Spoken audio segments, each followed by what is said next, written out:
There's a traffic jam to see the dam. A dam jam. Yep. This is ground control to Major Tom. You've really made the grade. And the papers want to know whose shirts you wear. Now it's time to leave the capsule. So this is what's happening today.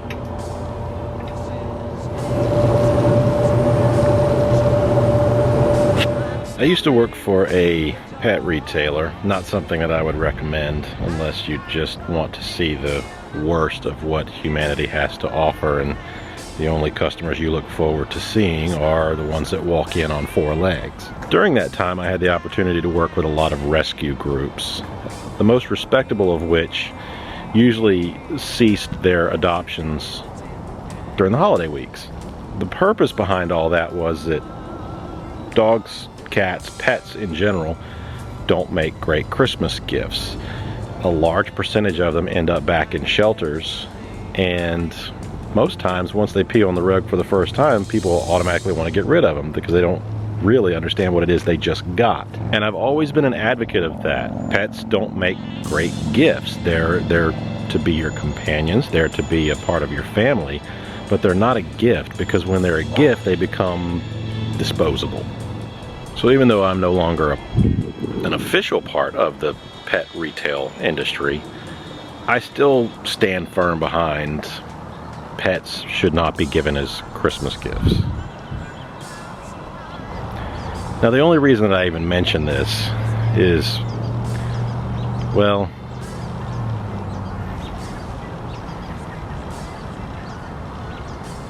Lulu came out of a bad situation, and it was only going to get worse. She bit a kid. Kid had to have stitches. DFACS was called out. One of the owners was going to put a bullet in her head.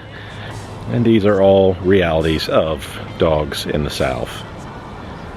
So Christmas Day,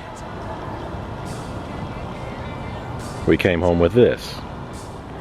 She's 5 years old. She's housebroke. And she decided to surprise us the very next week by going into heat.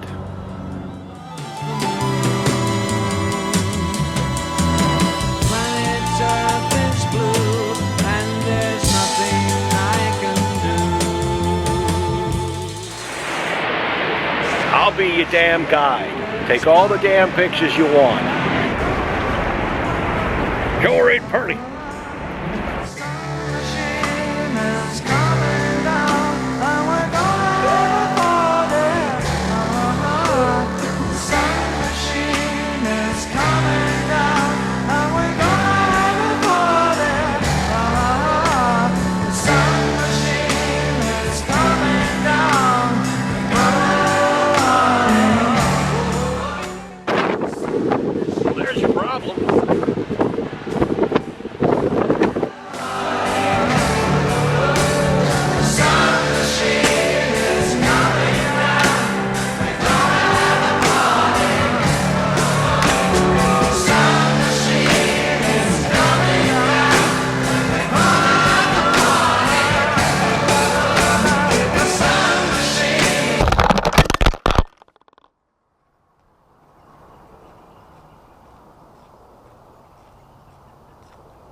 So have you ever gone on a long road trip and you've got the car all packed, you checked off all your checklists, you filled up with gas, and you're really excited about the trip in itself?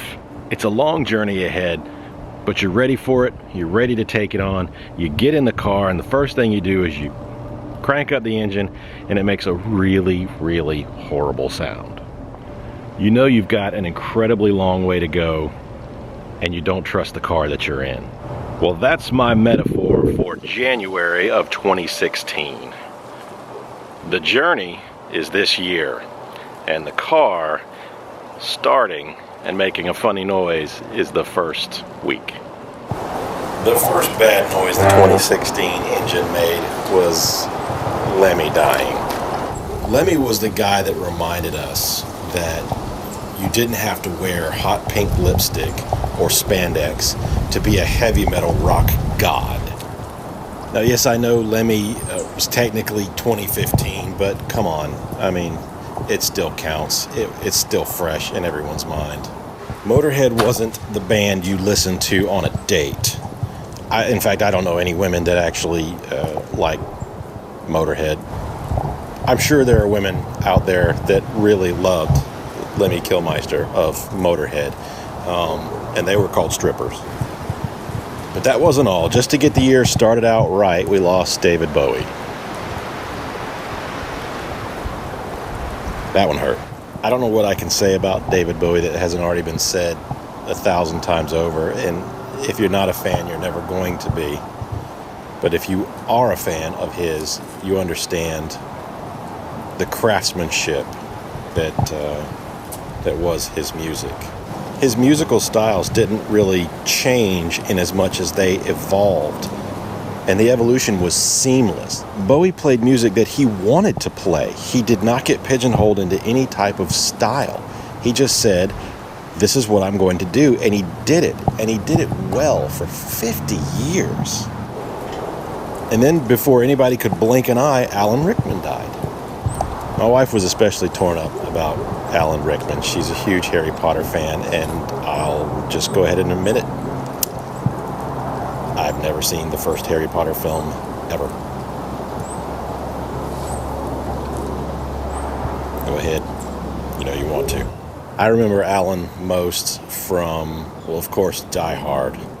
Now, I have a machine gun. Her. But don't forget Love Actually, Sense and Sensibility.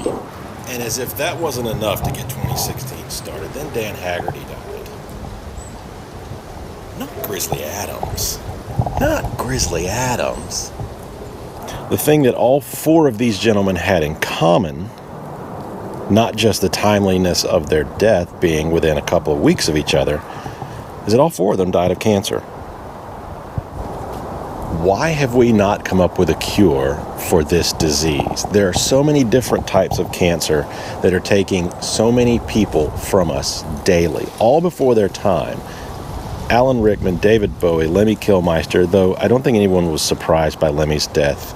But let's face it, Keith Richards is still alive, which is proof positive that you can be a rock and roller, do heavy, hard drugs, drink, smoke, do whatever you want, and live for eternity. But all four of them still probably had a good 10, 20 years of life left. David Bowie just released an album. It debuted at #1, by the way. The only album of his to ever go #1, and he's not alive to appreciate it. That sucks. I've seen a few people posting things like they don't know what the big deal is and why are people taking all these deaths so hard because you didn't really know them. And let me just point out the fact, those are usually the same people that belittle you when you cheer for a sports team and you bother to say we won or we did this, and they're the ones that remind you, you weren't playing the game, they're not even on the team, why are you calling it we? They're usually soccer fans too. But here's the thing, I submit to you that we did know them. They just didn't know us. But every last one of them in some way was a huge part of our life. They were there for us during a time when we needed them, whether it was music, movies, some type of fantasy, some type of escape from life. They were all there for us, and we knew them very well. We knew their names, we knew where they were from. They came into our lives, not just through the speakers or through the television or the movie screen. They were a huge and significant part of our lives, and we knew them well. And it's like losing a family member. Sorry if this was a little depressing, but you know, that's what happened this week. This is ground control to Major Tom. You really made the grade, and the papers want to know who shut you in. Now it's time to leave the castle if you dare. This is Major Tom. Tune in next week where we'll talk about Glenn Fry. Apparently. And I'm floating in the most peculiar way.